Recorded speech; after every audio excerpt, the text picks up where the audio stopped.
নমস্কার বন্ধুরা, গান ও গল্প সঙ্গে দিলীপ চ্যানেলে আপনাদের সবাইকে স্বাগত। আজকের নিবেদন গল্প বাসর। বিশ্ব সাহিত্যের ভিন্ন ভিন্ন স্বাদের নানা রকম ছোট বড় গল্প নিয়ে সাজানো হয়েছে আমাদের এই গল্প বাসরের অনুষ্ঠান। আজকের নিবেদন বুদ্ধদেব গুহ রচিত উপন্যাস আলোক ঝাড়ির দিনগুলি। আজ শুনবেন দ্বিতীয় পর্ব। গল্প পাঠে আমি আপনাদের বন্ধু দিলীপ পাল। শুরু হচ্ছে আজকের গল্প পাঠ আলোক ঝাড়ির দিনগুলি। আজ দ্বিতীয় পর্ব।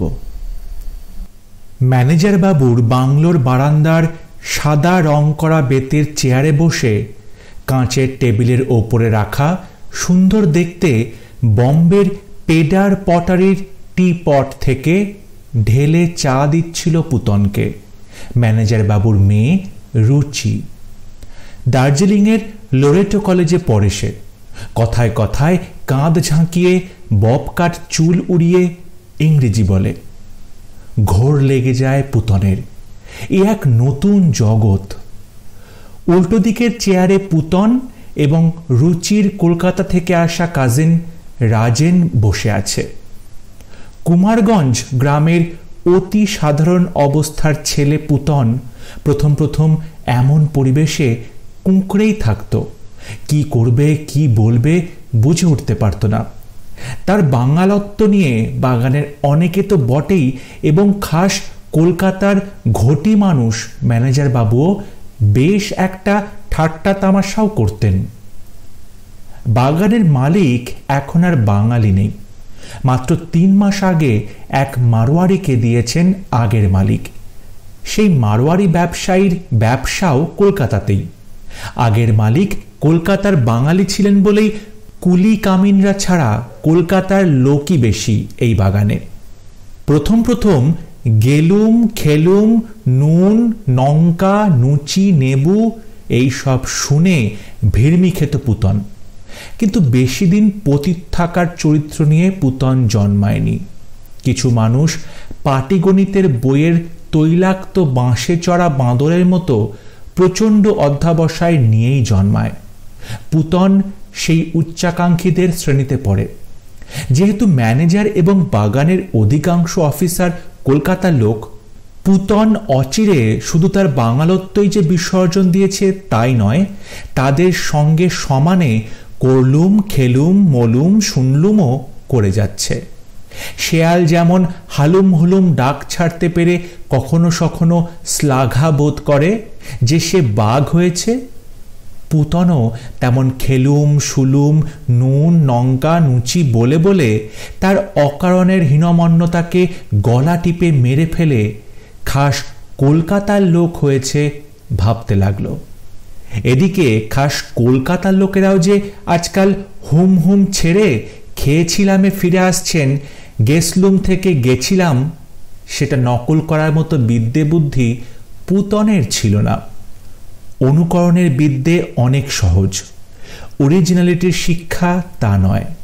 প্রোটোটাইপ সহজে হওয়া যায়, অরিজিনাল হতে পারেন। তাকে নিয়ে খাস কলকাতার লোক এবং খাস পূর্ব বাংলার মানুষেরা সকলেই যে একই সঙ্গে সমানে হাসাহাসি করে সে কথা বোঝার মতো বুদ্ধি পুতনের ছিল না। বুদ্ধি পুতনের কোনোদিনই বিশেষ ছিল না। অধিকাংশ মানুষ দুর্বুদ্ধি আর সুবুদ্ধির মধ্যে যে তফাৎ আছে তা কোনোদিনই নিজেরা পুরোপুরি বোঝে না।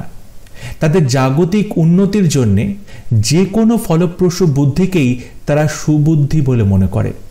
উচ্চাকাঙ্ক্ষী পুতন সেই সংখ্যাগরিষ্ঠদের জনগণের দলে। রুচির পোশাক আশাক জামা কাপড় হাসি সবই ঘোর লাগায় পুতনের মনে। তবে ও বোঝে যে রুচির দিকে হাত বাড়ালে তার হাতটাই যাবে কাটা। তাছাড়া মালিকানা বদলের পর ম্যানেজার বাবুর মাথাটাও যে ধরের ওপরে বেশি দিন হয়তো নাও থাকতে পারে, এই জ্ঞানটাও পুতনের ছিল না। এই সময়ই কলেজের ইন্টারমিডিয়েট পরীক্ষা দিয়ে রুচির এক মামাতো বোনও এসেছে এখানে বেড়াতে। ওদের বাড়ি বর্ধমানের কোনো একটা গ্রামে। মেয়েটির মাজা রং, গালে একটি কাটা দাগ, গ্রামের মেয়ে হলেও বুদ্ধি যে সে রাখে তীক্ষ্ণ তা দেখলেই বোঝা যায়। কিন্তু তার পোশাক আশাক এবং আড়ষ্টতা দেখে মনে হয় যে তাদের অবস্থা বিশেষ ভালো নয় এবং রুচিদের কৃপা প্রার্থী তারা। সবসময় সে এই পরিবারের মন জুগিয়ে চলে। নানা ব্যাপারেই পুতন রুচির সঙ্গে সেই মেয়েটির এই তারতম্য লক্ষ্য করে। খাবার সময়ে খাবার টেবিলে বসে ম্যানেজার বাবু এবং রুচির ছোট মামা রাজেন, এমনকি রুচির মা এবং ছোট ভাইও একই সঙ্গে খেতেন। তাঁদের খাওয়া দাওয়া দেখাশোনা করত সেই মেয়েটি, অলকা তার নাম। রুচির মা একদিন বলেছিলেন অলকাকেই, ওলি আমাদের খুবই কাজের মেয়ে, এই কদিন একটু যত্ন আরতি করতো মা আমাদের। অলি খেতে বসত বাড়ি শুদ্ধ সকলের খাওয়ার পর বাবুর্চিখানার মেঝেতে, কোনোদিন বা একটা টুলের ওপর বসে কোলের ওপরে অ্যালুমিনিয়ামের থালা নিয়ে সে খেত, প্রায় বাবুর্চি বেয়ারাদের মতো। লক্ষ্য করেছিল পুতন। অন্যরা খাওয়া দাওয়ার পর খাটে শুয়ে বা চওড়া বারান্দায় বসে যখন নভেল পড়তেন বা ম্যাগাজিনের পাতা উল্টাতেন অথবা ছায়াচ্ছন্ন পাখি ডাকা বাগানে দোলনা চড়তেন, তখন অলি আচার আর পাঁপড় বানিয়ে উবু হয়ে বসে ঘুরে ঘুরে শুকোতে দিত বাগানেরই এক কোণায়। অলিকে দেখে পুতনের দুটো জিনিস মনে হতো। প্রথমত, অনেকই দিক দিয়ে অলকা পুতনের শ্রেণীর, যদিও অমিলও ছিল অনেক। তাকে বিয়ে করতে যদি পারে পুতন, তাহলে পুতন এক নতুন জাতে উঠবে। এই চা বাগানে বাঙাল বলে তার যে হেনস্থা তা ঘুচবে। দ্বিতীয়ত, ম্যানেজার বাবুর আত্মীয়াকে বিয়ে করায় তার উন্নতি অনিবার্য। গরিব আত্মীয়দের সচরাচর বড় লোকেরা এড়িয়েই চলেন, কিন্তু যে আত্মীয় চোখের সামনে জলজান্ত থাকে তাকে একটু মর্যাদা নিজেদের খাতিরেই দিতে হয়, অন্য কিছু না হলেও লোক ভয়েরই কারণে। তাছাড়া প্রায় মরে যাওয়া বিবেকও হঠাৎ হঠাৎ জেগে উঠে মৃগীরোগীর মতো খিচুনি দিয়ে হাত পা ছুঁড়তেও থাকে বলে। শিলির কথাও মনে যে পড়ে না পুতনের তা নয়, কিন্তু তাকে সে বিয়ে আদৌ করবে না, করা সম্ভব নয়। বিয়ের সঙ্গে প্রত্যেক বুদ্ধিমান প্র্যাকটিক্যাল পুরুষ ও নারীর সমস্তটুকু ভবিষ্যৎ জড়িত। যে মূর্খরা একথা বোঝে না তাদের কপালে দুঃখ অবধারিত, এবং তা খণ্ডাতে পারে এমন কেউই নেই, স্বয়ং ভগবানও না। অনেকই ভেবে দেখেছে পুতন, শিলিকে বিয়ে করলে শিলির বাবার দায়িত্ব পুতনকে নিতে হবে, তার নিজের মায়ের দায়িত্ব তো আছেই তার উপরে। রুচির ছোট মামা রাজেন ছেলেটা যদিও তার সমবয়সী, কিন্তু একটু অদ্ভুত ধরনের। পুতনের সঙ্গে একটু ঘনিষ্ঠ হতেই এবং ওকে একা পেতেই বারবার বলেছে, কি গুরু, চা বাগানে এলুম, দুটি পাতা একটি কুঁড়ির জায়গাতে দু একটি কুঁড়ি ফুড়ি একটু দেখাও, কুঁড়ি ফুটিয়ে ফুল করি, যেমন শুকনো পাতা ফুটিয়ে চা করি, নানা রকম আদিবাসী কামিন টামিন। প্রথম প্রথম বুঝতে পারেনি গাঁয়ের সরল ছেলে পুতন কথাটা, কারণ পুতনের ওসব দিকে কোনো উৎসাহই ছিল না। কুলি লাইনের কোন কোন ঘরে কেমন মেয়ে আছে এবং কোন কোন কামিনেরা পয়সার বিনিময়ে দেহ দেয় তা সে জানত না, জানার কোনো ঔৎসুক্যও ছিল না। তবে কেউ কেউ যে দেয় তা সে অফিসের বাবুদের কানাঘুষোয় শুনতে পেত। ম্যানেজার বাবুর বাড়িতেই একটি মেয়ে কাজ করে, সেই মেয়েটি নাকি ম্যানেজার বাবুর রক্ষিতা। দারুণ দেখতে কিন্তু মেয়েটি, বছর 20 বয়স হবে, কাটা কাটা চোখ মুখ, তেমনই শরীর, বেশ লম্বা, কোমর অবধি চুল। ম্যানেজার সাহেবের বউ বর্ষার সময় যখন কলকাতায় যান বাপের বাড়ি একেবারে পুজো কাটিয়ে আসবেন বলে, তখন সেই মেয়েটি নাকি ম্যানেজার বাবুর স্ত্রী হয় রাতে। পুতন অবশ্য সহজেই বাগানের অন্য কারোর সাহায্যে কলকাতা রাজেনবাবুর জন্য বন্দোবস্ত করতে পারত, কিন্তু তাহলে রাজেন যে তার হাত ছেড়ে দিয়ে অন্যের খপ্পরে গিয়ে পড়ত। রাজেনকে হাতছাড়া করে এমন বোকা পুতন নয়। রাজেনই এখন ম্যানেজার বাবুর বাড়ির সঙ্গে পুতনের একমাত্র সেতু। সেতু ভেঙে যাক তা সে চায় না।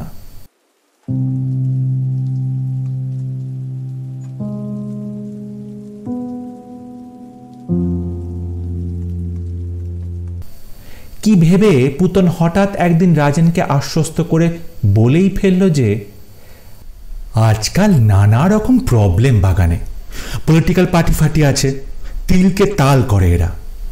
কামিনদের মধ্যেও শিক্ষার প্রসার হয়েছে, আগেকার দিনের মতো কোনো শালার জোতদারি নয় তারা। তাছাড়া কোনো রকমের জানাজানি হলে ম্যানেজার বাবু পর্যন্ত বিপদে পড়বেন, সবচেয়ে আগে চাকরিটা যাবে তাঁরই। এখানে কিচ্ছু হবে না, তার চেয়ে চলো আমার সঙ্গে আমার দেশের বাড়িতেই, বরং আমার হাতেই আছে একটি, আমি যা বলবো তাই সে করবে। A bird in and is equivalent to two in the bush। জিনিস কেমন? রাজেন ভুরু তুলে সিগারেটের টান দিয়ে লাল লাল চোখ নাচিয়ে বলেছিল, কেমন আর, গেঁয়ো জিনিস যেমন হয় তেমন আর কি, তবে ভালো। আনটাচ তো একেবারে, সেটুকু বলতে পারি, গ্যারান্টি।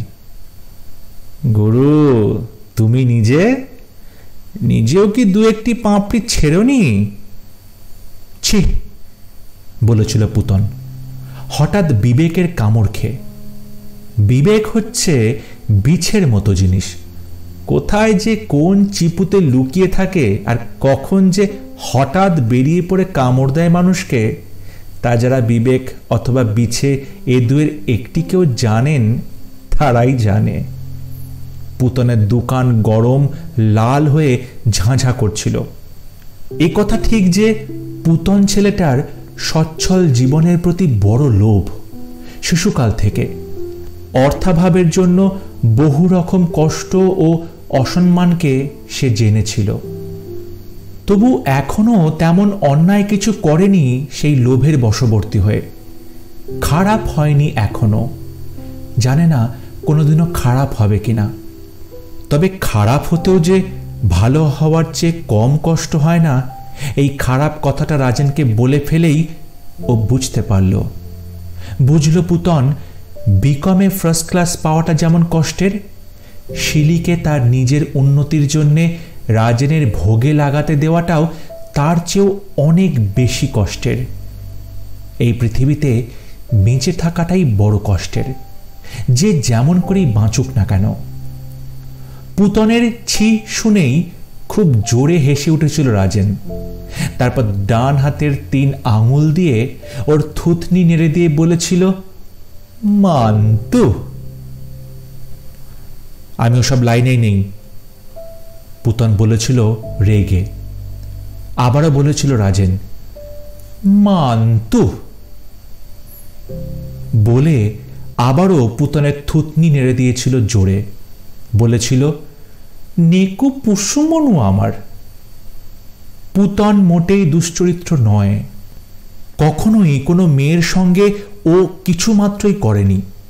গতবার যখন দেশে গেছিল তখন এক দুপুরবেলায় শিলিকে আমবাগানের ছায়ায় একটা চুমু খেয়েছিল শুধু, তাও জোর করে ওকে গাছে চেপে ধরে। উম করে আপত্তি জানিয়েছিল শিলি, কিন্তু পুতন বুঝেছিল যে ভালো লেগেছিল শিলির। কোনো মেয়েকে আদর করতে গায়ের জোরের চেয়ে ভালোবাসায় যে অনেক বেশি লাগে তা সেই দুপুরেই প্রথম জেনেছিল ও। উত্তেজনা পুতনেরও কম হয়নি, সমস্ত শরীরে কত যে নাম না জানা অনুভূতি আকুলি বিকুলি করে উঠেছিল, ঝড়ের দোলা লাগা ফুলেরই মতো। তা কি বলবে? নারী শরীরের ওই অদেখা অজানা অসীম রহস্যের আভাস পেয়েই উত্তেজনায় কেঁপেছিল। ভেবেছিল একটি চুমুতেই যদি এত উত্তেজনা, তবে আরো বেশি কিছু হলে হয়তো উত্তেজনাতে মরেই যাবে। ভালো লাগাটা এতই বেশি ভালো যে খারাপ লেগেছিল ওর। ভেবেছিল পুতন সমস্ত ভালো জিনিসই অথবা নেশার জিনিসই প্রথম প্রথম বোধহয় খারাপ লাগে, মদেরই মতো।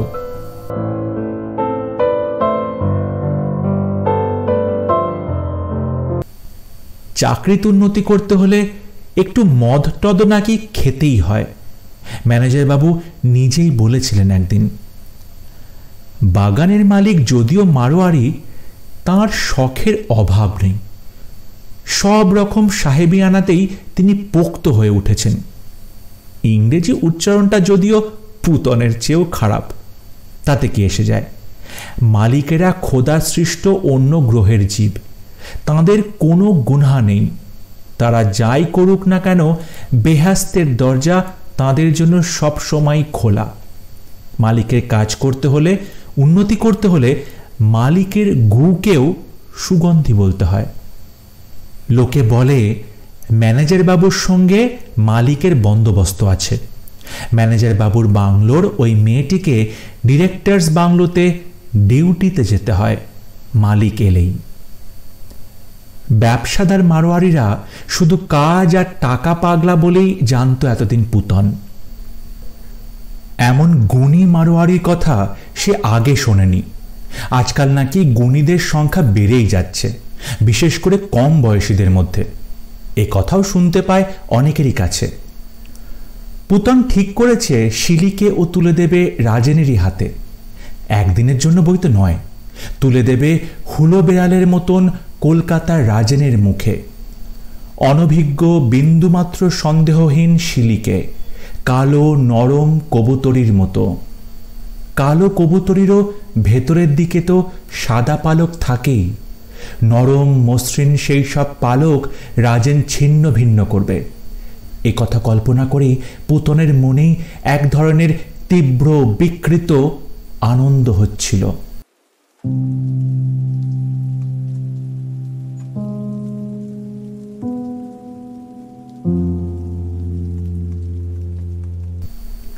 শিলির বাবা নরেশবাবু যদি জানতে পারেন, জানলেও কি, কিন্তু পরেশ কাকু, সে জানলে কি করবে কিছুই ঠিক নেই। অ্যালফামাক্স এলজি দিয়ে ধুয়ে এনে দেবে হয়তো পুতনা রাজেনকে। নরেশ কাকু করতে পারে না এমন কাজ নেই, ভালো কাজ। আর সঙ্গে আবু ছাত্তার থাকলে তো কথাই নেই, সোনায় সোহাগা। রাজেন অবশ্য পুতনকে বলেছে, চিন্তার কিছু নেই গুরু, পেট করে দেব না। অমন কাঁচামাল আমি নই, সোনাগাছির রেগুলার খদ্দের আমি। তাই তো মাঝে মাঝে তামাগাছি, রূপগাছি, পেতলগাছি দেখতে একটু ভালোই লাগে। আমার সঙ্গে কন্ট্রাসেপটিভ থাকে সবসময়, ডাক্তারের ব্যাগে, যেমন রুগীর জন্য কোরামিন ইঞ্জেকশন থাকে। কখন কোথায় দরকার হয় কে বলতে পারে বলো বলো গুরু? সবসময় প্রিপেয়ার থাকতে হয়। যেখানে দেখিবে ছাই, উড়াইয়া দেখো তাই, পাইলেও পাইতে পারো অমূল্য রতন। আরে কে বলেছিল জানো? কে? নাই বা জানলে সীতার বাপের নাম জানো কি? পুতন চুপ করে থাকলো। মানা করা সত্ত্বেও রাজেন কোয়ার্টারে বসে বেশি মাল খেয়ে ফেলেছে। ওটার নাম ভুটান অরেঞ্জ, ভুটানি হুইস্কি। এসব কি আলু পোস্ত খাওয়া উত্তর কলকাতার শৌখিন লিভারের ন্যায়? ঠেলাটা বোঝো এবার। ভুটান অরেঞ্জ এসেছে ফুড সিলিং থেকে। পুতন ভাবে এসব গর্ভটর্ব ঝামেলা না হলেই ভালো। চুরিবিদ্যা বড় বিদ্যা, যদি না পড়ো ধরা। রাজেন তাকে একদিনে অনেকই শিখিয়েছে। রোজ সন্ধেবেলা মংলুকে দিয়ে দেশি মদ আনিয়ে খাচ্ছে পুতনের কোয়ার্টারে বসে দুজনে। আজকের ভুটান অরেঞ্জই গোলটা বাঁধালো। সিগারেটে বড় বড় টান দিতে দিতে রাজেন বলেছিল, ছাড়ো তো গুরু, ছাড়ো ছাড়ো। আমার হাতে নতুন পাখি পড়লে এমন বুলি শেখাবো না যে বাকি জীবন শুধু এছাদ ও ছাদ, ও ডাল সে ডাল করে উড়ে বেড়াবে, খুঁটে খাবে। সে পাখি আর কোনো ছাপোষা কেরানির ঘরে পোষই মানবে না। খারাপ যে লাগে তাও নয়, যদিও এক নিষিদ্ধ অনাঘ্রাত অদেখা অজানা জগৎ তার চোখের সামনে দিয়ে শীতের দুপুরের মন্থর গতি দাঁড়ার সাপের মতোই যেন ধীরে ধীরে চলে যায় জলপাই গাছের ছায়ায় ছায়ায়। পুতন ম্যানেজার বাবুর বাংলো থেকে নিজের কোয়ার্টারের দিকে ফিরে যেতে যেতে ভাবছিল এত সব কথা। বাগানের চা গাছে ছায়া দেওয়া বড় বড় রেইনটির মতো গাছগুলোর ছায়া নেমেছে ঘন হয়ে। কি নাম গাছগুলোর কে জানে? দূরে তিস্তার ফিকে গেরুয়া চর দেখা যাচ্ছে, তার ওপাশে তরাইয়ের জঙ্গলের রোমশ বাইসনদের প্রকাণ্ড এক দলের মতো হিমালয় পর্বতশ্রেণী কাঁধে কাঁধ লাগিয়ে আদিগন্ত ছড়িয়ে আছে। বেলা পড়ে আসছে, পাখিরা ঘরে ফিরছে। দুটি বড় ধনেশ হাওয়ায় ডানা ভাসিয়ে দিয়ে সূর্যের দিকে চলেছে নিষ্কম্প গ্লাইডিং করে। ভালো যেমন লাগে, আবার মনটা খারাপও যে লাগে না তাও নয়। শিলি মেয়েটা পুতনকে সত্যিই ভালোবাসত। সবচেয়ে বড় কথা, পুতনের মা কিরণ শশী শিলিকে খুবই ভালোবাসেন।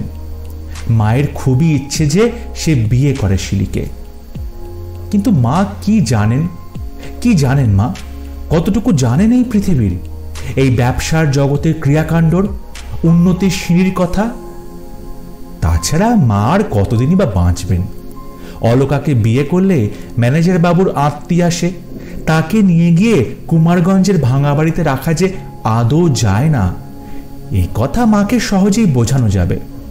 কানাঘুষো শুনছে এখানে যে আরো একটি বাগান নাকি নিচ্ছেন ওদের মালিক ভুটানের বর্ডারে। মালিকের উত্তরোত্তর সমৃদ্ধি মানে তাদেরও সমৃদ্ধি। এসব কথা জেনে মালিকের কুৎসিত বদমাইশ মুখখানিকেও বড় সুন্দর অপাপ বিদ্ধ বলে মনে হয় তার দু চোখে। সংসারের টাকার মতো সুগন্ধি এমন সুন্দর মুখোশ আর কিছুই নেই বোধহয়। নতুন বাগান নেওয়া হলে পুতনকে নাকি সেই বাগানে প্রমোশন দিয়ে পাঠানো হবে, বেশি মাইনে, ভালো কোয়ার্টার, স্কুটার। একটা জিনিসই শুধু খারাপ, বুনো হাতির বড় অত্যাচারের কথা শোনে ভুটানের কাছে। তা পয়সা রোজগার করতে হলে মালিকের লাথির মতো হাতির লাথিও খেতে হবে বইকি। শিলিকেও তুলে দিতে হবে রাজেনের হাতে, বিড়ালকে কবুতর সাপ্লাই করতে হবে। পয়সা রোজগার আর অর্ডার সাপ্লাইয়ের ব্যাপারগুলো একেবারে জড়িয়ে মরিয়ে গেছে। পুতনের নিজের চরিত্রটা অবশ্য ফার্স্ট ক্লাস, অকলঙ্ক, সে থাকবেও তা। পুতন বোঝে যে সে বদলে গেছে, প্রতিদিন বদলে যাচ্ছে। গ্রাম থেকে কাশফুলের গন্ধে নাক আর ঘুঘুর ডাকে কান ভরে নিয়ে যে সরল অল্পে সন্তুষ্ট সৎ গ্রাম্য ছেলেটি একদিন কলকাতা গেছিল, সে আর বেঁচে নেই। সে অনেক দিন আগেই মরে গেছে। যে ছেলেটি একদিন এই চা বাগানে এসেছিল, এমকম পরীক্ষায় ফার্স্ট ক্লাস পেয়ে ভবিষ্যতের অনেক সোজা সরল সুখের স্বপ্ন বুকে করে, সেও বদলে গেছে অনেক। পুতন এতদিনে বুঝেছে যে দুরকমভাবে বেঁচে থাকা যায় জীবনে। এক, ম্যাদামারা লেজে গোবরে থিতু হয়ে বাঁচা। অন্য, উচ্চাসা, চাহিদা এবং নিত্য নতুন প্রাপ্তি নিয়ে দৌড়তে দৌড়তে ক্রমাগত নিজেকে বদলাতে বদলাতে বাঁচা। ও ম্যাদামারা জীবন চায় না। যেহেতু চায় না, তাই স্বাভাবিক কারণে প্রতিদিনই সেই পুরনো পুতনের মনের চেহারাটা একটু একটু করে বদলে যাচ্ছে। বুঝতে পারে ও।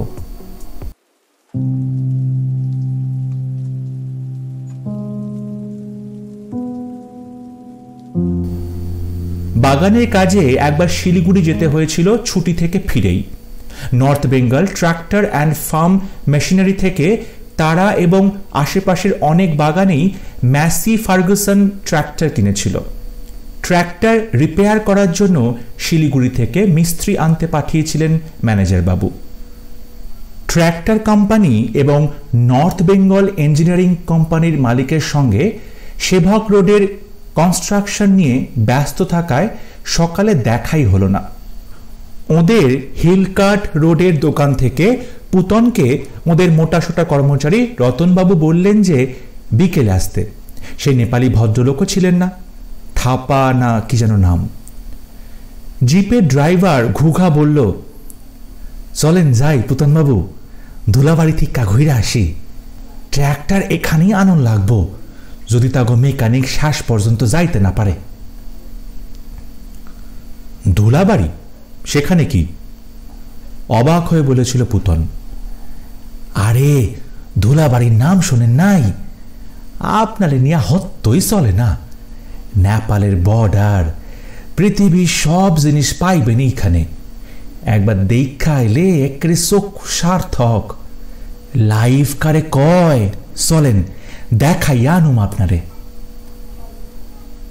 ধুলাবাড়িতে যেতে হয় নকশাল বাড়ির ওপর দিয়ে। দারুণ অ্যান্টি ক্লাইম্যাক্স। এক জায়গার নামের সঙ্গে কিছু আদর্শবাদী বিপ্লবীর নাম জলজল করে, আর অন্য জায়গায় চোরাচালানের মোচ্ছব। প্রয়োজনীয় এবং একেবারেই অপ্রয়োজনীয় সব বিলাসেরই মোচ্ছব সেখানে। তবে গিয়ে চক্ষু সার্থক হয়েছিল ঠিকই, কিন্তু তার সঙ্গে প্রচণ্ড এক জ্বালা অনুভব করেছিল চোখে, গলায়, শরীরের সর্বত্র। টাগরা শুকিয়ে গিয়েছিল। এত জিনিস একজন মানুষের সুখী হয়ে বাঁচতে এত লাগে। এত জামা, গেঞ্জি, transistor, hair dryer, record player, TV, ছোট বড়, সাদা কালো, রঙিন, বাজনা, ক্যালকুলেটর, কার্পেট ক্লিনার, পারফিউম, নানা দেশের নানা রকম কায়দার দাড়ি কামানোর সরঞ্জাম। শালা দাড়ি কামানোরও যে এত কায়দা ছিল তা ভাবনারও বাইরে ছিল। কত রঙা বোতলে বিলাইতি মদ, টাইপরাইটার, মাই কম্পিউটার পর্যন্ত। জীবনে একজন মানুষের বেঁচে থাকতে হলে যে এত জিনিসের প্রয়োজন হয় বা আদৌ হতে পারে, সে কথা কি হালার পুতন সরকার বাপের জন্মে কোনোদিন ভাইবাছিল? এমন কইরা বাঁচনের নামই বোধহয় বাইসা থাকা। এইসব দেখনের পর সকাল বিকাল দুগা ডাইল ভাইত খাইয়া, লুঙ্গি পইরা, চৌকির উপর পাটি বিছাইয়া শুইয়া থাইকা, আর শিলির মতো একটা মাইয়ারে বউ কইরা আদর টাদর হুমহাম দুসারখানা চুমুচামা খাইয়া সাওয়াল পাওয়াল লইয়া ল্যাজে গোবরে বাইসা থাকনের কথার ভাবনি যায় না। পিসারে পিসা, এ কি বাঁচনের আয়োজন কত দেহি দুঃশালা। ড্রাইভার ঘুঘা আর পুতনকে দোকানি চা খাওয়ালো। সার সার দোকান ধুলাবাড়িতে, সবই মারোয়ারিদের। বাঙালি রিফিউজি মাইয়াগুলান নানা বয়সী খাড়াইয়া আছে। ওরাই নাকি জঙ্গলের মধ্য দিয়া নদী পাড়াইয়া স্মাগল কইরা নেপাল থিকা মাল লইয়া গিয়া শিলিগুড়িতে পৌঁছাইয়া দিয়া আসে। দামের উপর ক্যারিং চার্জ একটা লইয়া লয় দোকানিরা। মাইয়াগুলান নাকি রাতে রাতেই আসে। চেকপোস্টে ঘুষ ঘাস তো দেওয়ানি লাগে, আরও যে কি কি দেওয়ান লাগে তা জানে কেডায়। সব হালার গভর্নমেন্টই সমান। জ্যোতিবাবুদের অনেকই আশা কইরা ভোট দিছিল এই মাইয়াগুলানো। তা হইলটা কি? যে তিমিরে হেই তিমিরেই। বাঙালি বইলা যে একটা জাত আছে ছিল কখনো, তাই কলকাতা বা শিলিগুড়ি দেখা বোঝনের উপায় পর্যন্ত নাই। স্যাহ, বড় দুঃখে বুক ফাটে পুতনের। দুঃখ যখন হয়। শুনলা কি তোমরা? পুতনেরও দুঃখ হয়। মৃগেন কইতাছিল আসানসোল, দুর্গাপুর, রানীগঞ্জে নাকি হেই রকমই হাল। যাও গা, পুতন তার বেঙ্গলে সেটেল করে নাই। বাঙালি প্রবলেম বাঙ্গলের গার্মেন্ট বুঝবানে। তারা তো অহনে আসামের মানুষ, যতদিন না খেদাইতাছে। বাঙালির না আছে জায়গা বেঙ্গলে, না বেঙ্গলের আউটসাইডে। পার্টিশন আর দিল্লির কর্তারা মিল্লা বাঙালিদের এক্কেরে মাইরা থুইছে না হালায়। কি খিটক্যাল, কি খিটক্যাল। পুতন আর কি কিনবে? একখানা চাইনিজ কলম, এক বোতল রাশিয়ার সস্তা মদ, সাদা জলের মতো, তাই কিনল। এ হালায় আবার কি মদ কেডাই জানে? পেটসাপ না মদ বোঝাই যায় না। আর একটা আমেরিকান লাল বেঙ্গলের গেঞ্জি। মাইনা পাচ্ছিল গতকাল, তার উপর ঘুগার কাছ থেকে ধারও নিল। হালার ধুলা বাড়ি তাইসা তো লাভের মধ্যে এই হইল দুঃশালা। ঘুঘা জিপটা ইন্ডিয়ার দিকে ঘুরিয়ে বলল, কেমন দেখলেন তাই কয়েন পুতন বাবু? কইস না রে, তুই আমার হকল হব্বনাশ কইরা ফেলাইলি। আর কে? ঘুঘা একটা বিড়িতি সিগারেটে অমিতাভ বচ্চনের মতো দেশটায় ঠুকে বলল, ইটারে লাইফ কয়, বুঝলেন পুতন বাবু? লাইফ ইটারেই কয়। লাইফ এনজয় করতে বেশি কিছুর প্রয়োজন নাই, বুঝলেন না? অনলি মানি, সেই সাই, by hook or by crook. পুতন বুঝল যে কথাটা বাই হুক আর বাই ক্রুক।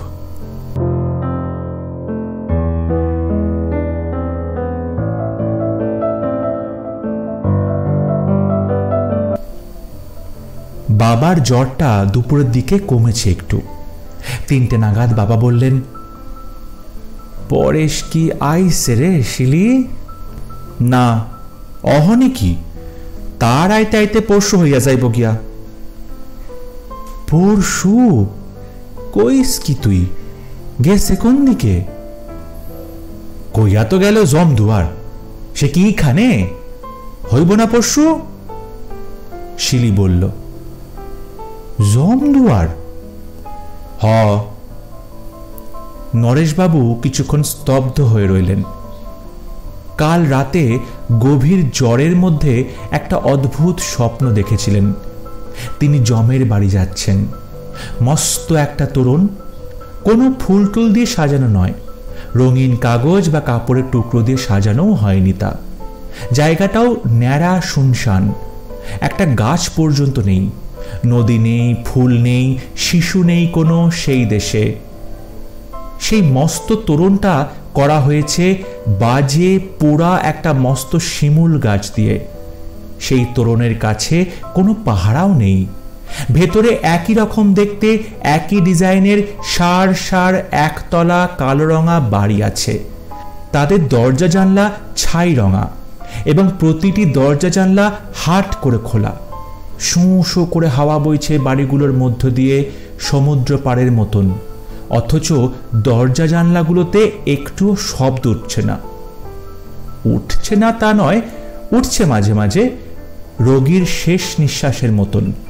আর মনে হচ্ছে কানের কাছে, ঘাড়ের কাছে কি যেন ডাকছে, ক্রমাগত ডেকেই যাচ্ছে, আয় আয় আয়। কিন্তু কোনো মানুষ নেই। কালো কালো বাড়ি। গা ছমছম করে উঠল নরেশবাবুর।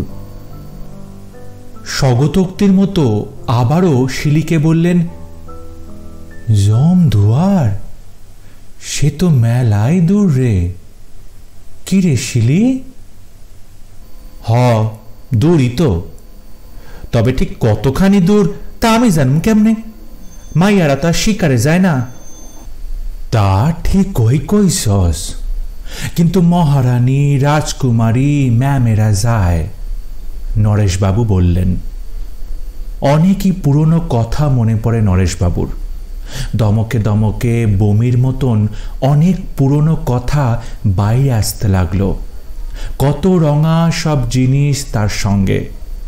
কোথায় যে ছিল তারা এতদিন, স্মৃতির কোন কুঠুরির কোন কোণে, ভেবে অবাক হয়ে গেলেন জ্বর ক্লিষ্ট নরেশবাবু। শিলি তার বাবার মুখের দিকে চেয়ে উৎকণ্ঠিত গলাতে বলল, বমি করবা নাকি? নরেশবাবু বললেন, না না। মনে মনে বললেন, এই বমি অন্য বমি, তুই বুঝবি না রে সেমরি। অনেক দিন আগে পার্টিশনের পরপরই একবার তিনিও গেছিলেন জমদুয়ারের শিকারে। হ্যাঁ, তিনিও, মনে পড়ে গেল। তবে শিকারী হিসেবে নয়, সঙ্গে পাউরুটি, মাখন আর কলা নিয়ে, ডিম সেদ্ধ। ওই ডিমেই নাকি বিপদ ডেকে এনেছিল। ডিম আর কলা নিয়ে শিকারে গেলেই যাত্রা পণ্ড। কোকড়াঝাড়ের গনা ঘোষের একটা বেবি অস্টিন গাড়ি ছিল, কারখানাও ছিল তার।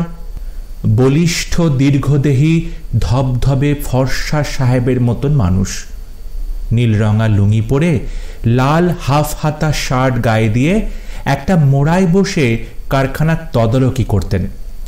তাঁর কাজে তাকে সাহায্য করত তার বড় 4 ছেলে, ছোট ছেলেও ছিল আরও 5টি, আর 5 মিশালি বয়সের 8টি মেয়েও। ওরা উদ্বাস্তু নন, কলকাতার হাওড়া জেলার লোক। অদ্ভুত ভাষায় কথা বলতেন, উঠোনকে বলতেন বাঁকুল, নিচকে বলতেন নাবো, এই রকম। কত কথাই যে মনে পড়ে শুয়ে শুয়ে নরেশবাবুর আজকাল। এসব কথা মানুষ যতদিন কর্মঠ থাকে, কাজের মধ্যে থাকে, ততদিন মনে আসে না। নিষ্কম্মা হয়ে গেলেই চৌকির অগণ্য ছাড়পোকার মতো কুটুস কুটুস কামড়াতে থাকে স্মৃতি অনুক্ষণ। সেই গনাবাবু, কলকাতার মনাবাবু, বৈদ্য আর কে কে যেন ছিল। মনাবাবুর এক বন্ধুও ছিলেন, অজিত সিং। একটা রাইফেল নিয়ে এসেছিলেন তিনি। মনাবাবুরা কলকাতা থেকে গৌরীপুরে এসেছিলেন। সেখানে সকলে জমায়েত হয়ে এই পথ দিয়েই জমদুয়ারে যাবার সময়ে নরেশবাবুকে তুলে নিয়ে গেছিলেন। শীতকাল ছিল, মনে আছে। আর শীত, কি শীত, কি শীত! জীবনে সেই প্রথম রাইফেল দেখেন নরেশবাবু। তামাহাট থেকে বড় বাধা গুমা রেঞ্জ হয়ে কচুগাঁও রায়মানা হয়ে জমদুয়ার। জমদুয়ারে পৌঁছবার আগেই সন্ধে হয়ে গেল, আর হাতির পালে ঘিরে ফেলল সেই বেবি অস্টিন গাড়ি। কি খিটক্যাল, কি খিটক্যাল! জমদুয়ার, সে তত ভারী গহীন জঙ্গল। এক পাশে বাংলার ডুয়ার্স, অন্য পাশে ভুটান। মধ্যে দিয়ে বয়ে চলেছে সংকোষ নদী। বড় বাঘ, হাতি, বাইসন, চিতা, কোন জানোয়ার নেই সেখানে। সংবিত ফিরে পেয়ে যেন বললেন নরেশবাবু, কইস কিরে শিলি, জমদুয়ারে গেছে পড়েস? হ্যাঁ। সঙ্গে গেল ক্যাডায় ক্যাডায়? ধুবড়ি থেকে আইছিল শিকারীরা, বড়রা শিকারী। ভয় নাই তোমার, 7টার চাচায় সঙ্গে গেছে। এক সাহেবও আছে নাহি, কইতাছিল কাকায়। ভয় নাই কস কি? ভয় তো হ্যার লাইক গাই। 7টারটা না করতে পারে এমন কামই নাই। তার বাবারেও বাগে খাইছে, ওরেও খাইবে। পরে সে কেন যে এই মরণের নেশায় পাইল?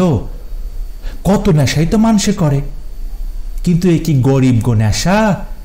রাজা রাজরা, জমিদার, যাগো অন্য চিন্তা নাই, তাগো হেই সব মানায়। না করে রোজগার, না করে বিয়া, এটা কি? একটু পরই বাবা বললেন, দুগা মুড়ি ভাইজা দে দেহি, তেল দিবার লাগবো না, আর একটু পেঁয়াজ। কাঁঠালের বিসি ভাইজা দিবি না একটু? না না, কাঁঠালের বিসি খাইয়া কাম নাই। এত জ্বর, প্যাটের গুলমাল বাঁধাইবা আবার জ্বরের উপরে। আমি পরম বিপদে। যা ভালো বোঝস তুই। তবে কাল আমার জ্বর সাইরা যাইব, মন কইতাছে। এতক্ষণ তো আবার কম্প দিয়া জ্বর আসনের কথা ছিল, আইল না যখন তখন সাইরাই যাইব গিয়া। এই শৈলেনের ভাই আমাগো ডাক্তার, খুব ভালো। গদায়ের বাপে তারে যাওই কোক না কেন। বাবাকে একটু আদার রস দিয়ে গরম চা আর মুড়ি ভাজা খাইয়ে জ্বরটা আর একবার দেখে ক্যাবলাকে বাবার কাছে রেখে গা ধুয়ে নিল শিলি। তারপর চলল পুতন দাদের বাড়ি। ভাবছে রাতে একটু সুজির খিচুড়ি রেঁধে দেবে, অথবা সাবুর, কয়েকটা আলু আর পটল ফেলে, আদা কাঁচা লঙ্কা দিয়ে, মসুর ডালের। বাবাকেও দেবে একটু। বুধাই গায়ের ঘি তো আছেই, অনেক ঘি খেয়েছে, দুধ খেয়েছে ছোটবেলা থেকে শিলি।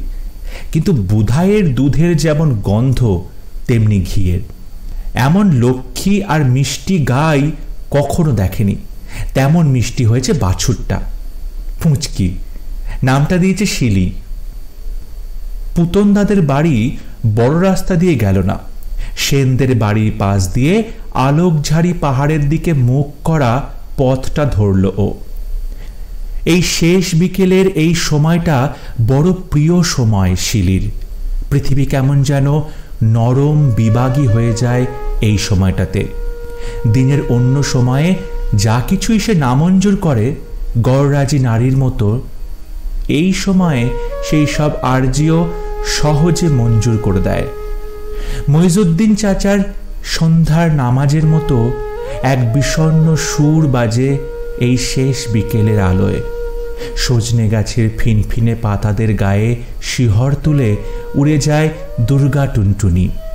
বাঁশ ঝাড়ের ছায়ায় ছায়ায় নেংচে হেঁটে যায় মস্ত লম্বা ল্যাজ নিয়ে, ছায়াচ্ছন্ন বনের ছায়া ঝাঁট দিয়ে সেই একলা মস্ত বড় বাদামি কালো পাখিটা।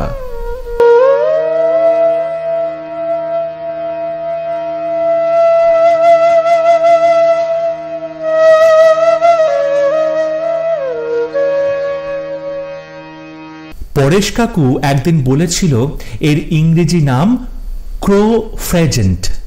গত বছর হেতু কাকু আসতো প্রায় তামাহার থেকে, অনেক পাখি আর ফুল চিনত সে। পুতন্দাটা চিরদিনই কাঠ কাঠ। যেসব ছেলেরা আইকম বিকম পড়ে তারা বেশিরভাগই ওরকম হয়, কেন কে জানে। আর যারা খাতা টাতা লেখে, মুহুরি আর অ্যাকাউন্টেন্ট, তারা তো যাচ্ছে তাই, নস্যি নেয়, গোমরা মুখ, নাকে একটা নিকেলের ফ্রেমের চশমা থাকবেই। কথাবার্তা কারোর সঙ্গেই নেই, খালি বলবে জাবদা, খতিয়ান, হর যাই খাতে, না যাই খাতে, এই সব। শিলি এই সব জানে, কারণ শিলির ছোট মামা মুহুরি ছিলেন। এখন ধুবড়ির এক মহাজনের কাছে কাজ করেন। টাউন স্টোর্সের শচীন রায়দের কাছেও কাজ করেছিলেন কিছুদিন ধুবড়ি শহরে। শিলি যখন গিয়ে পৌঁছল তখন কিরণ শশী রান্নাঘরের দাওয়ায় বসে চালতা মাখছিলেন। শিলিকে দেখেই বললেন, আইসস, তোর লাগাই মাখতাছিলাম। তোর বাবাই কেমন? বাবা হনে ভালো, মনে হইতাছে জ্বর একেরেই সাইরা যাইব গিয়া কাইল সকাল নাগাদ। যা তো রান্নাঘর থিকা দুইটা রেকাবি লইয়া আয় তো শিলি। শিলি রেকাবি এনে বলল, পিতলের উপর টক গুলাইবা, খারাপ হইয়া যাইব না? তুইও যেমন, তোরে পিতলের রেকাবি আনতে কইল কাডায়, পাথরের ডান। শিলি ঘরের ভেতর থেকে বলল, শ্যাত পাথরের না লাল পাথরের না কালো পাথরের? কোন পাথরের? কোন পাথরের আনুম তা তো কইবা। নসল্লা থতো তো সেমরি, পলকে লইয়ায়। শিলি একটু চালতা মাখা মুখে দিয়েই চোখ মুখ নাচিয়ে জিভটা টাগড়াতে ঠেকিয়ে বলল, বুড়ি তোমার মতো তো কাউরেই দেখলাম না আজ অব্দি। সত্যই কই, চালতা, কাঁচা লঙ্কা, একটু লবণ, একটু কাঁচা মরিচ, একটু চিনি আর বেশি কইরা ধইনা পাতা। আহা, সোয়াদ খানা কি জান হাতে সাঁত পাইছি, এমন সোয়াদ পৃথিবীর আর কিছুতেই নাই। কি ভালোই যে লাগে না বুড়ি। কিরণ শশী শিলির অপাববিদ্ধ মুখের দিকে চেয়ে মনে মনে বললেন, চালতা মাখার চেয়েও অনেক স্বাদু জিনিস এই পৃথিবীতে আছে। কত কি পাগল করা অনুভূতি। এমন এমন মুহূর্ত যখন মনে হয় জীবনের সব শত্রুকে নিঃশর্তে ক্ষমা করে দিই। ও তো জানেই না এসব, জানবে বিয়ের জল গায়ে পড়লে। তারপর নিজের মনেই না বলে বললেন, জীবনভর তো আনন্দই, দুঃখ কতটুকু। এই চালতা মাখার স্বাদেরই মতো টক টক, মিষ্টি মিষ্টি, ঝাল ঝাল এই জীবন, জীবনের প্রতিটি মুহূর্ত। লোকে জানে বিধবা একা কিরণ শশীর অনেকই দুঃখ, যারা তা জানে তারা কিছুই জানে না।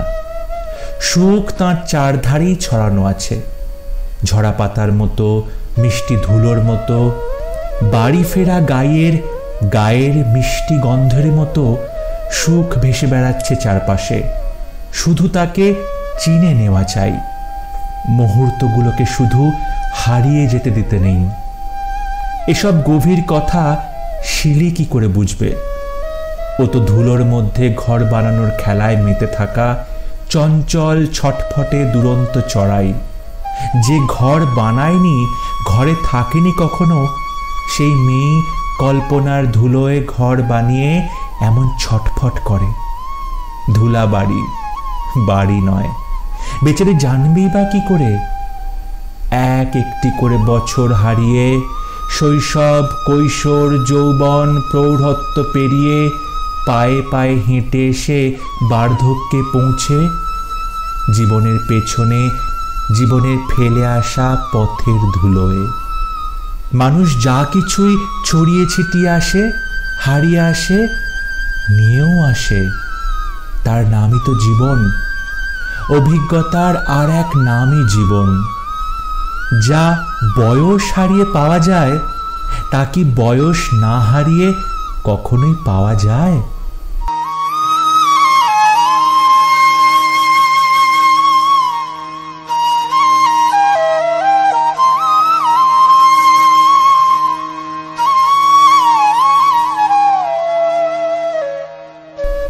শিলিকে বসিয়ে রান্নাঘরের দাওয়ায় পা ঝুলিয়ে বসে চালতা মাখা খাওয়া শিলির খুশি মুখের দিকে চেয়ে ক্ষণিকের জন্যে নিজের প্রথম যৌবনে ফিরে যান কিরণ শশী।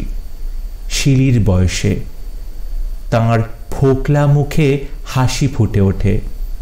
কুঁচকে যাওয়া কালি পড়া চোখ দুখানিতে এক প্রসন্ন কৌতুক ভোরের প্রথম আলো পড়া শিশির বিন্দুর মতো ঝিকমিক করে ওঠে। শিলি মুখ ঘুরিয়ে কোণে দেখা আলোয় কিরণ শশীর মুখের হাসি দেখে। প্রথমে অবাক হয়, তারপর গম্ভীর হয়ে যায়। পরক্ষণেই নিজেও হেসে ফেলে, বলে, মরণ, হাসো কেন মিটমিটাইয়া? ও বুড়ি। বুড়ি আবারও হাসেন। আরে কই বা তো, এত হাসনের হইল নাকি? তরে দেহি আর হাসি। না, হাসবা না, কইয়া দিলাম।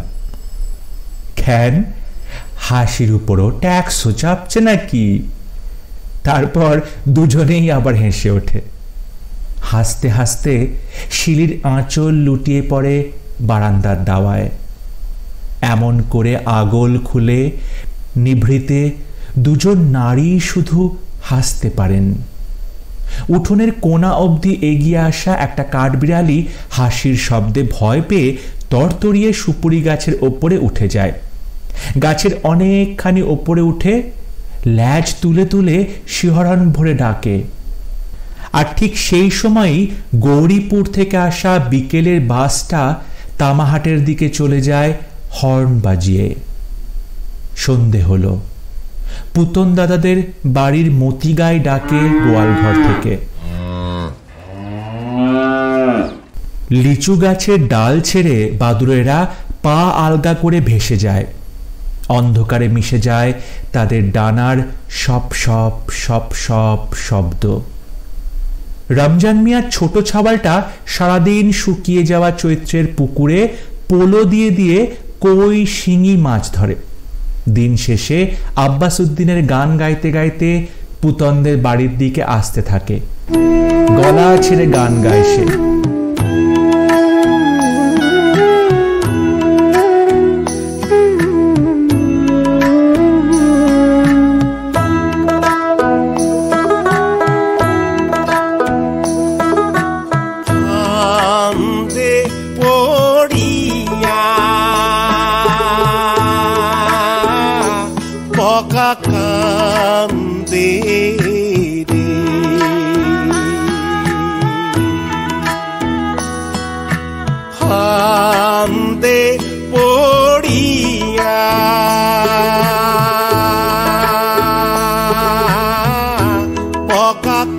কান্দে রে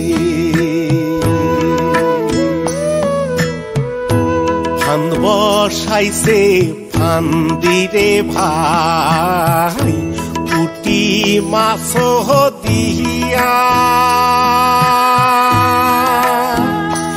ওরে মাছের লোভে বোকা বহকা পরে উড়াল দিয়া রে ফান্দে পড়িয়া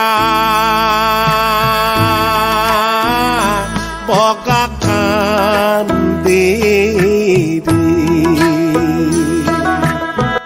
চৈত্র শেষের সন্ধ্যার কাঁসা রঙা আলোয় শ্যাওড়া গাছের গন্ধ, বাছুরের গায়ের গন্ধ, হাসমুহানার গন্ধ, সদ্য চেরাই করা হরজাই কাঠের মিষ্টি গন্ধের মধ্যে গা মাথাময় পুকুরের পুরনো কাদা আর শামুক গুগলির, কই শিঙির আর গুঁড়ি গুঁড়ি শ্যাওলার গন্ধ গায়ে মেখে আলিমুদ্দিন এসে দাঁড়ায় উঠোনে। বলে, ফুপা একখান শানকি দাও দেহি, শিলি দিদিরে মাছ দিয়া যায় কয়খান। শিলি হাসে, বলে, খুব যে প্রেম দেহিরে সামরা, কাইলকা হককালে আইসা তাহা কয়ডা চাইবি তা ক দেহি আগে। আলিমুদ্দিন হাসে, মিষ্টি ছেলেটা। বলে, তাহাই কি দুনিয়ায় সব শিলি দিদি, তুমি একবার হাইসা দিয়ে তাইলেই হইব, দাম নিমু না। প্রেমটা চিনলা না, তাহাই চিনলা শুধু, তোমার কপালে প্রেম লাইগো। তবে রে সামরা। কপট ক্রোধে শিলি তেড়ে যায় আলিমুদ্দিনের দিকে। হাসতে হাসতে কপট ভয়ে আলিমুদ্দিন পিছিয়ে যায়।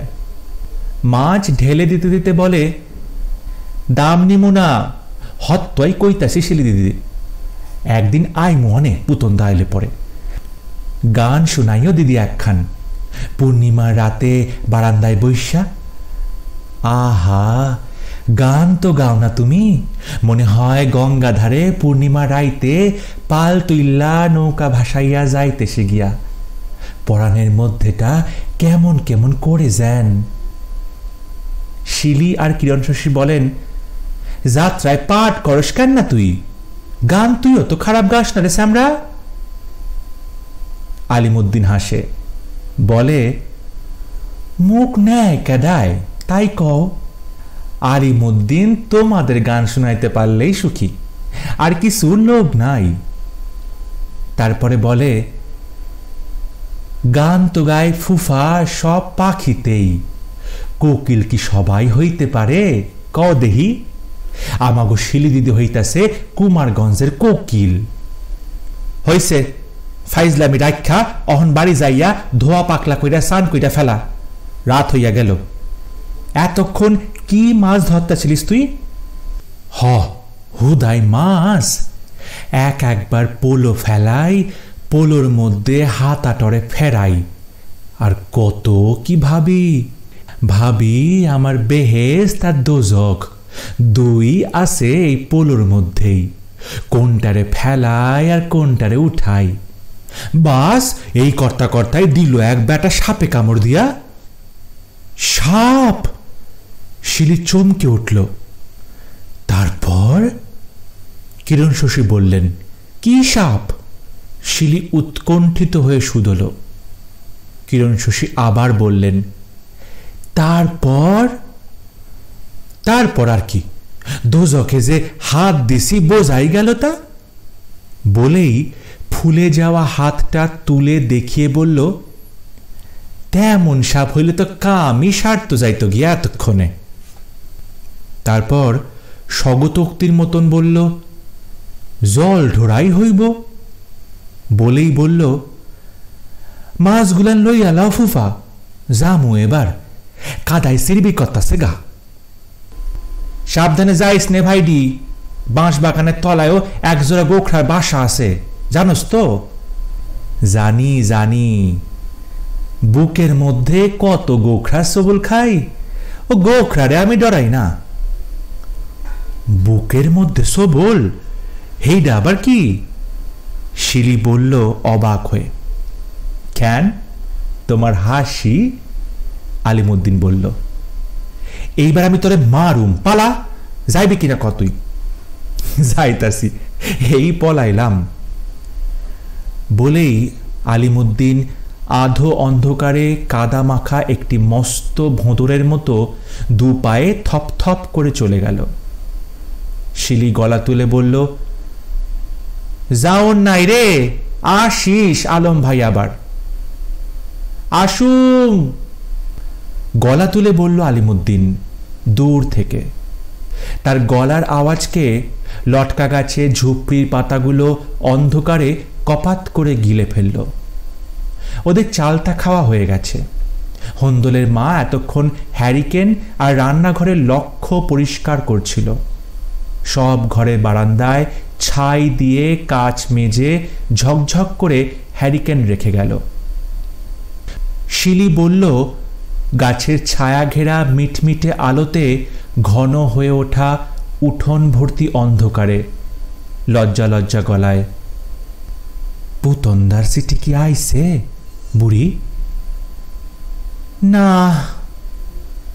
কিরণ শশী দীর্ঘশ্বাস চাপা এই নাটা অন্ধকার তারা ভরা আকাশের দিকে দুটি নারীর চারটি উঁচু করা প্রতিবাদের হাতের মতো বলে উঠল, না না না। দুজনের মনেই কু ডাক দিল। নীরবেই মনে মনে দুজনে বলল দুজনের মতো করে, ও আসবে না, ও আর আসবে না ফিরে, তাই চিঠি লেখে নাও। কিরণ শশী বললেন শিলিকে কাকুতি করে, তুই লিখছিলি কি ওরে? হ। কবে? গত মাসে। গত মাসে? তারপর আর একবার লিখতে কি হয়েছিল? আঙুলে কি বাদ ধরছে তোর? তা না, তোমার পোলারে তুমিই লিখবা, আমি কেন বারে বারে লিখুম? জবাব যে দেয় না তাই লিখুমই বা কেন? সে আমার ক্যাডা। কিরণ শশী কিছু না বলে চুপ করে বাড়ির পশ্চিমে চেয়ে রইলেন। আকাশে তখনও ফিকে গোলাপি আভা ছিল সামান্য। এক ঝাঁক সল্লি হাঁস কোনাকুনি উড়ে গেল। অন্ধকার নেমে এলো ঝুপ করে। আলোর সামান্যতম আভাসও আর রইল না। শিলি উঠল, বলল, যাই বুড়ি। কিরণ শশী বিড়বিড় করে শীতের দীর্ঘ রাতের আগুনের মতন বলল, যা অন্যায় মাইয়া, আইস।